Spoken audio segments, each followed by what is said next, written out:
Selamat datang di Cerita Trisna. Cerita apa saja dengan Trisna. Pastikan kamu sudah subscribe, like, komen, dan share channel YouTube Cerita Trisna.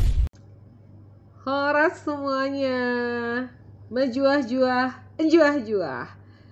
Sekarang saya Trisna Pardede sedang berada di Brastagi, tepatnya di hotel. Wow, di hotel Miki. Nama lengkapnya apa ya? Sebentar. Nama tempatnya Miki Funland atau Miki Resort nih?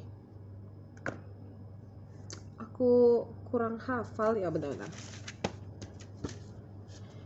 Oke, namanya Miki Holiday Resort Brastagi. Ini adalah salah satu lokasi wisata di Kabupaten Karo, tepatnya di Kota Brastagi. Selain resort, penginapan-penginapan yang bagus banget. Ini lihat nih, ruangan aku nih, keren banget nih. Ada fasilitas wahana-wahana permainan juga yang dikenal dengan Miki Funland. Makanya tadi sempat agak kagok nama lokasinya Miki Hotel atau Miki Funland. Teman-teman, di sini sekarang kita sedang mengikuti kegiatan akselerasi, aksi selaras dan sinergi.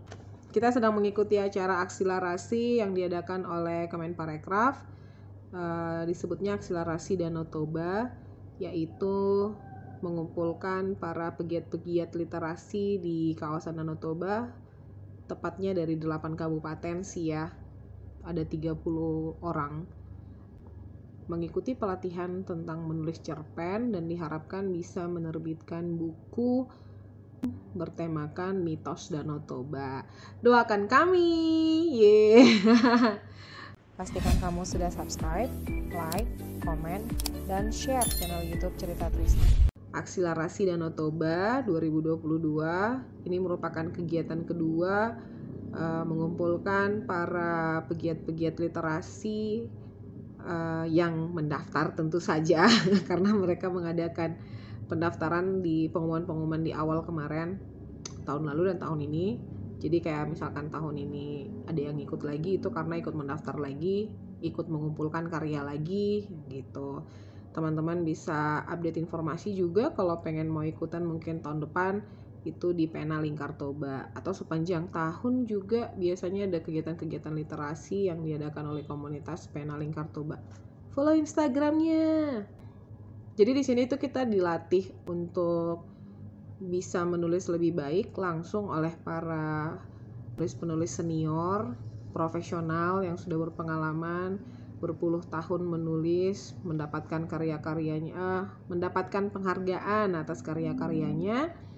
Dan dengan sangat berbahagia, Cerita Trisna kali ini memiliki kesempatan untuk berbincang langsung dengan salah satu penulis ternama Indonesia, yaitu Bapak Yusi Avianto Paryanov. Ini aku lagi pegang bukunya nih, salah satunya. Ada yang udah baca?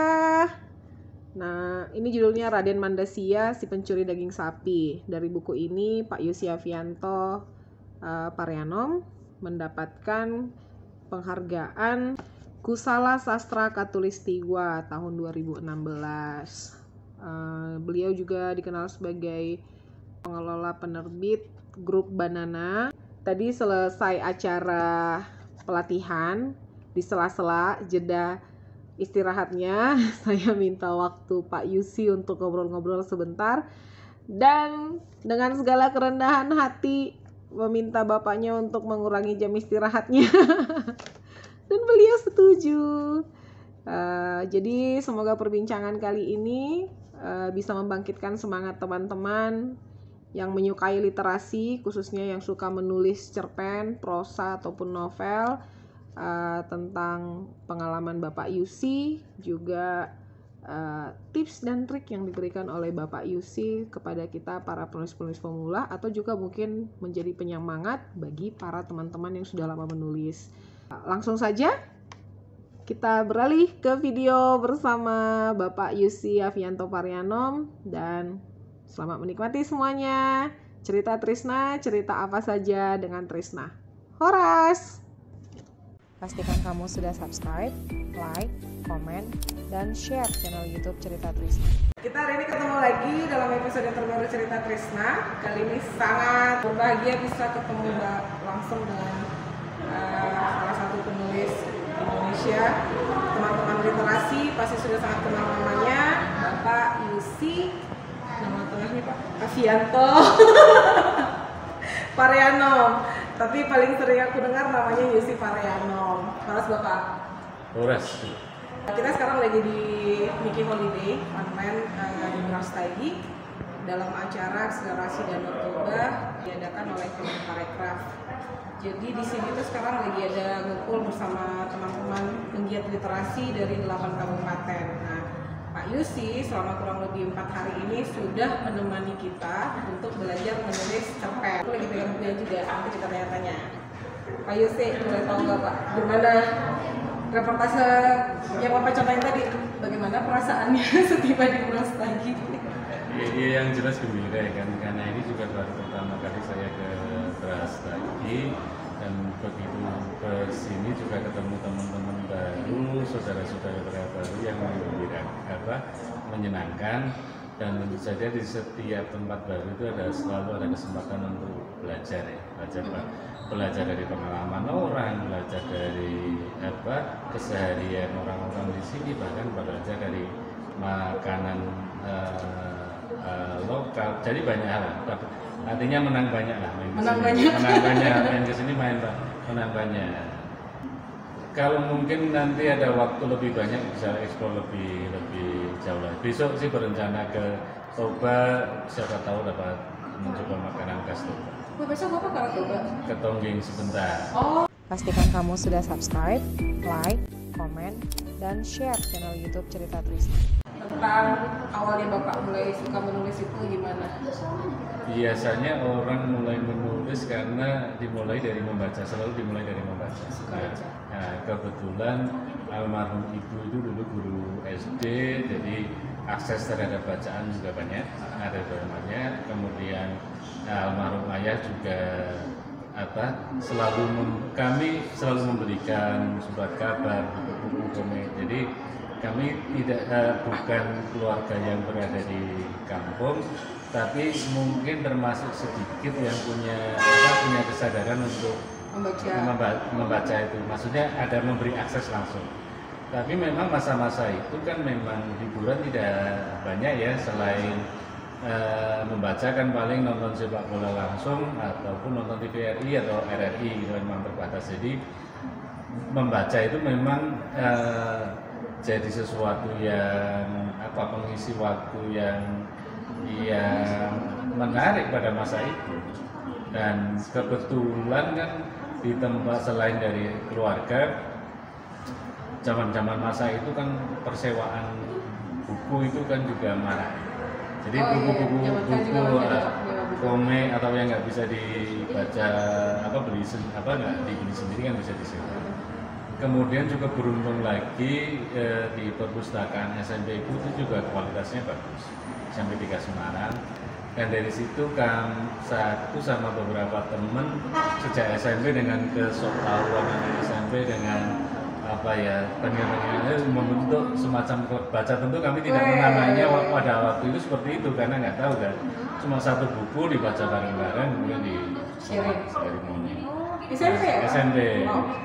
Dan kebetulan kan di Semarang juga ada perpustakaan daerah, juga bukunya bagus. Jadi ada akses terhadap bacaan itu mudah. Jadi kalau orang tidak senang membaca itu mungkin kebiasaan baik atau buruk itu kan mudah. Karena sejak kecil punya kebiasaan seperti itu dan akses selalu relatif mudah. Nah, dari situ kan jadi semakin senang membaca. Nah, begitu membaca kan kemudian menjumpai dunia baru, kisah-kisah baru, kan punya ketertarikan. Saya juga pengen deh suatu saat datang ke tempat yang diceritakan dalam buku itu. Misalkan saya baca kelas 4 SD, baca tentang metro, terus kereta bawah tanah di Paris gitu. Suatu saat harus bisa ke sana deh. Udah wujud belum Pak? sudah enggak, dan itu biasa. Maksudnya gini, yang saya katakan bukan masalah pergi ke Parisnya, tapi bahwa ya mimpi itu kan, berani bermimpi itu kan juga satu bekal. Nah, dari situ kemudian kalau balik pertanyaan awal kenapa menulis, nah akhirnya kan kemudian waktu itu masih merasa belum meyakini, merasa bahwa sepertinya saya juga punya cerita yang layak berbagi. Nah dari situ mulai. Nah kalau mulai serius menulis ya SMP sudah mulai, tapi SMA mungkin bisa dibilang lebih rajin, dan kemudian mau mengirim ke media lokal waktu itu di Muat, juga senang banget kan pada waktu itu. Masuk koran Pak? Ya, masuk koran. Cuma kalau dibaca sekarang tentu saja itu kualitas zaman segitu, tapi setidaknya itu menumbuhkan rasa percaya diri. Pada masa itu sudah jago kan, maksudnya sekarang karena ilmu Bapak udah bertambah aja itu jadi seperti sederhana. Ya paling nggak itu jadi modal. Kemudian kan ada beberapa temen yang di klub baca yang tadi itu jadi penulis juga, ada penulis juga kayak AS Laksana. Oh itu ya. Bareng dari kecil Pak? Iya bareng dari kecil, jadi kami berteman yang 41 tahun sekarang, lebih tua dari sebagian teman ya, teman-teman peserta workshop ini malah. Nah dari itu kan ketika kita berkumpul dengan orang-orang punya yang minat sama, minatnya terjaga dan makin besar kan, karena misalkan si A sudah menghasilkan tulisan sudah kualitas, saya juga pengen dong imbangi atau melebihi gitu kan. Jadi bukan permusuhan tapi rivalitas yang rivalitas itu kan gini, itu bisa menarik kekuatan terbaikmu kalau kau punya rival. Kayak kalau di band The Beatles itu kan ketika John bikin lagu bagus, Paul McCartney nggak mau kalah, kemudian George Harrison akhirnya juga bisa bikin lagu-lagu yang bagus kayak Something, Well Magic, Kita Sendiri gitu kan. Kalau band rukun-rukun saja mungkin malah stuck kan. Nah, kira-kira begitu. Dari situ berjalan terus, kemudian ya rujukan makin, ya pasti tahap-tahap awal peniruan itu pasti ya. Baca ini terpengaruh. Nah, bagi penulis itu yang sebetulnya perjuangan paling besarnya adalah menemukan suara kepenulisan. Suara kepenulisan itu Style, gaya kepenulisan. Tapi ya aku lebih suka menyebutnya suara kepenulisan. Jadi orang gampangnya kalau orang sudah hafal dengan nanti orang bisa dengan mudah, oh ini sidik jarinya jelas terus. Jadi gaya nulisnya, suara kepenulisannya Pak Yusi gitu ya. Nah beberapa orang kadang misalkan menulis bagus ketika dia sedang marah, ada orang bagus ketika dia sedang melo. Itu yang kadang-kadang, tapi kan penulis juga perlu menantang dirinya sendiri, jangan sampai stuck di satu tempat, tadi harus bergerak terus. Kalau Bapak paling sering pada saat lagi bagaimana? Nah itu terserah pembaca untuk menilai, menginterpretasikan dari tulisannya. Tapi kan aku juga pernah bekerja jadi wartawan yang menulis tidak ada urusannya denganmu, karena ditunggu hasilnya harus selesai dalam jam sekian, hari sekian. Nah itu juga bagus untuk pelajaran mendisiplinkan. Jadi deadline itu kan juga tenaga penggerak yang luar biasa. Nah dulu jauh lebih produktif dan jauh lebih disiplin, dan sekarang menjadi bekerja untuk diri sendiri jauh lebih malas. Oh Bapak sekarang yang memimpin Banana Group ya Pak? Ya bersama Mas Bimo. Oh bareng Mbak Winnie juga? Iya. Pastikan kamu sudah subscribe, like, komen, dan share channel YouTube Cerita Trisna. Oke Pak, ini kan tadi perjalanannya saya baca bibliografi Bapak kan kurang lebih ada 4 karya yang paling terkenal ya. Sementara kalau karya dari bahasa Indonesia biasa. Nanti saya baca soalnya Pak, Rumah Kopi, Singa Tertawa, terus yang Blessing itu bahasa Inggris. Terus Raden ini Andasia, lalu yang terbaru Muslihat Musa. Ya, itu juga sudah lama sekali tahun 2017. Ini 2016 ya Pak? 2016 kan Bapak dapat penghargaan nih buat Raden Mandasia.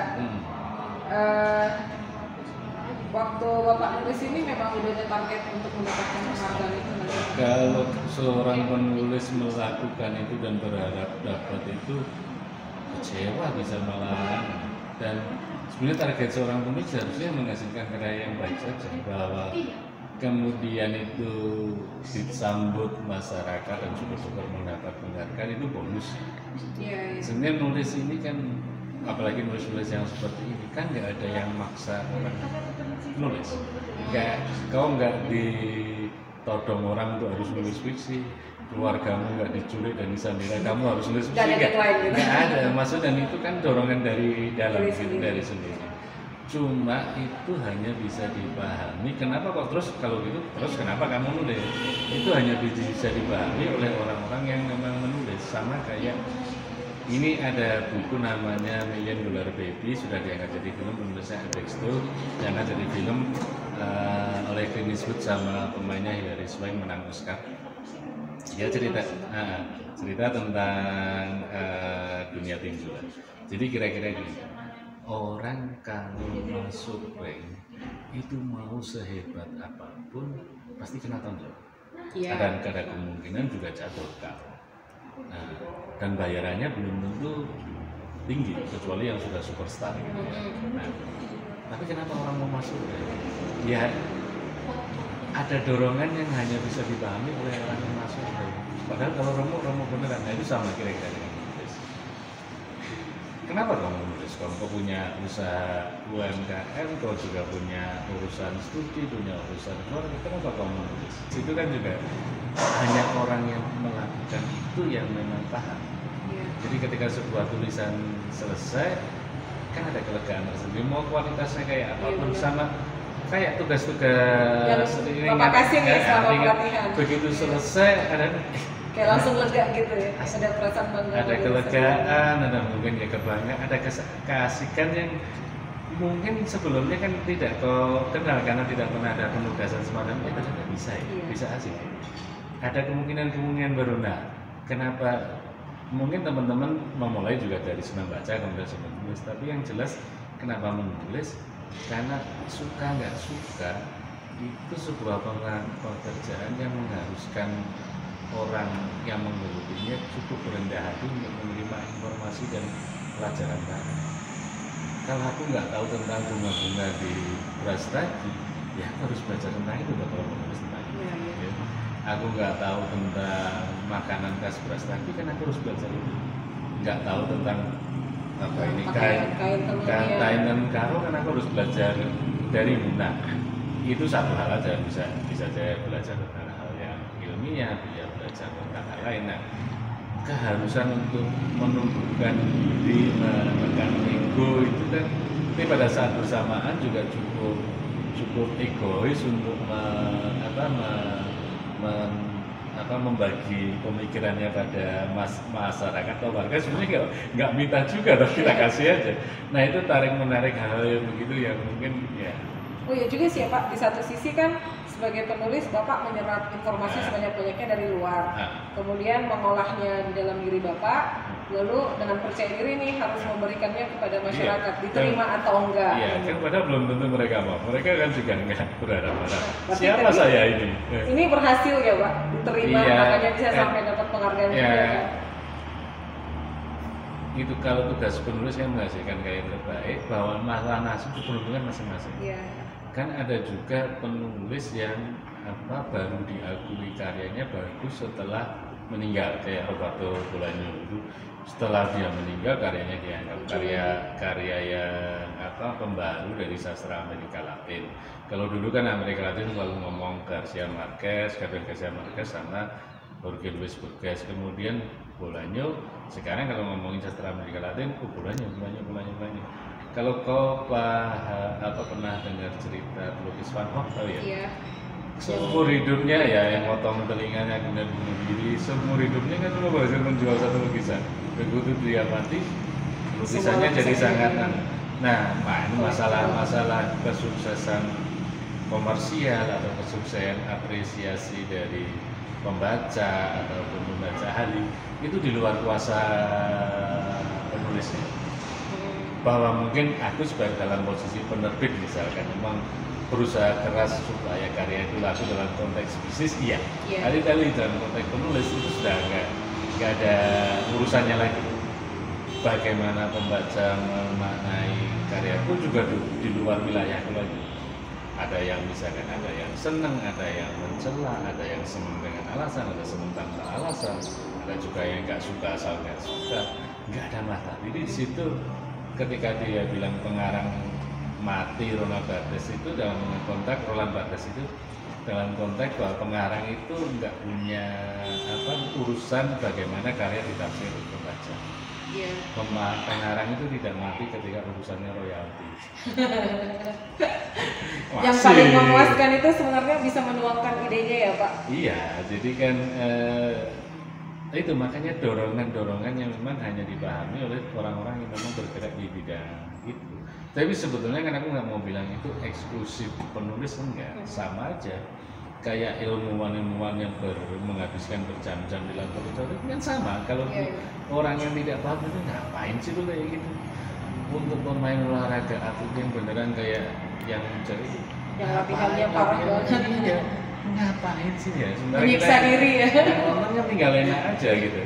Tapi kan mereka kan ya enggak, ini mereka perfecting their art kan, semua kan seperti itu. Kalau yang otaknya bukan kira-kira yang nalarnya bekerja kan gitu, orang kan selalu tergerak untuk perfecting their craft aja. Sama aja kayak dirimu misalkan dibikin batik mungkin tahun-tahun pertama itu cukup, tapi tahun kedua ketiga butuh yang lain, butuh lagi kan selalu kayak gitu. Puncak yang satu tuh harus ada lagi puncak lain. Ya. Pastikan kamu sudah subscribe, like, komen, dan share channel YouTube Cerita Trisna. Saya juga baca kalau Bapak juga banyak menerjemahkan buku-buku asing ke bahasa Indonesia. Dulu, sekarang sudah. Kenapa Pak jadi kurang waktu aja? Karena sebetulnya juga sebenarnya ini itu latihan yang bagus juga sih, untuk melemesin tangan, bikin tangan coba kalau nulis biasanya yang kita terjemahkan, kita itu aku atau teman-teman menerjemahkan karya-karya yang sudah diakui bagus oleh dunia luar. Jadi kan kalau kita mengetik dalam bahasa Inggris seolah-olah kan kita menulis kalimat itu sendiri, itu bikin melemesin tangan, mendekatkan tangan dengan otak juga kan. Sekarang Bapak kegiatannya banyak di mengekspor apa sih? Gimana bahasanya apa ya Pak? Mengumpulkan penulis-penulis baru ya? Ada mengumpulkan, semoga di Brastagi juga setelah pelatihan ini ketemu teman-teman yang berminat mengirim naskah kepadanya. Aku juga masih di Dewan Kesenian Jakarta dan ada satu pekerjaan yang tidak berhubungan dengan dunia turisme. Karena kan Pak, saya bertanya begitu, saya kan baca nih dan udah melihat banyak buku begini tuh, biasanya kan profilnya dikasih lengkap Pak. Bapak memang rendah hati tidak menuliskan semua prestasi itu.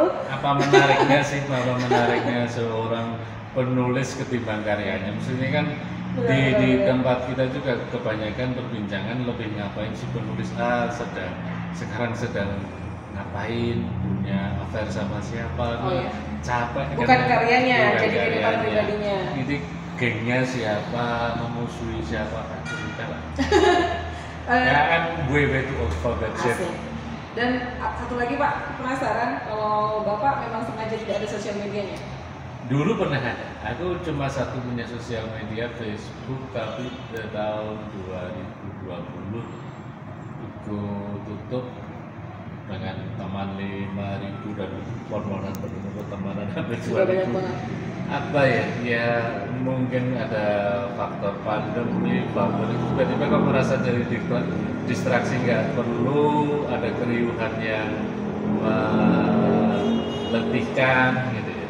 Sekalipun tentu teman-teman saya di penerbitan sehingga saya nggak punya media sosial kan, nggak bisa ikut bersuara, nggak bisa ikut promo.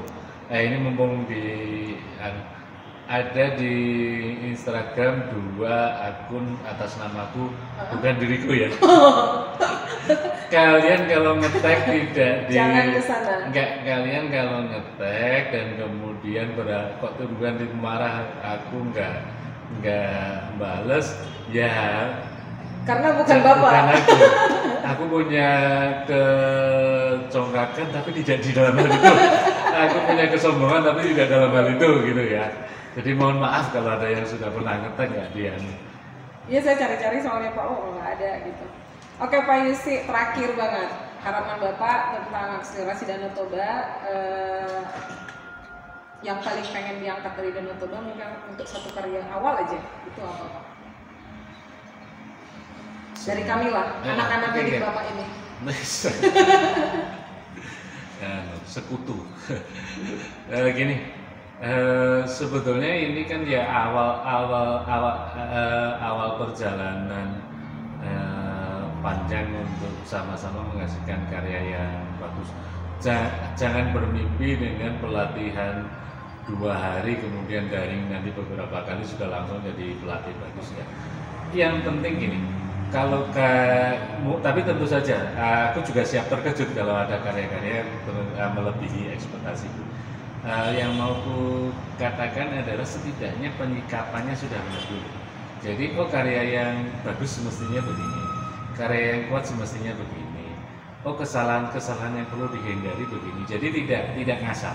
Jadi bekerja ketika kita bekerja tahu bagaimana menghasilkan karya bagus, itu bisa diulang.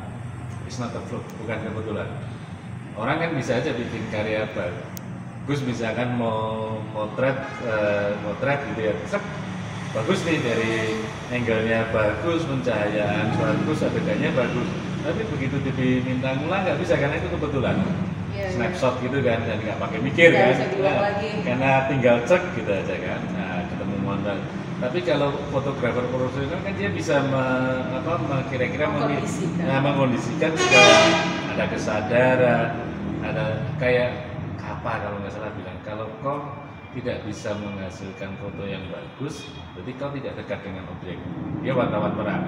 Itu dekat itu kan bisa dimaknai dekat secara fisik karena dia sampai ke medan terang, atau mengenal sangat baik objeknya. Nah, sama dengan penulis, kalau kita nggak bisa menceritakan sesuatu dengan baik, dengan jernih, ya kita nggak kenal.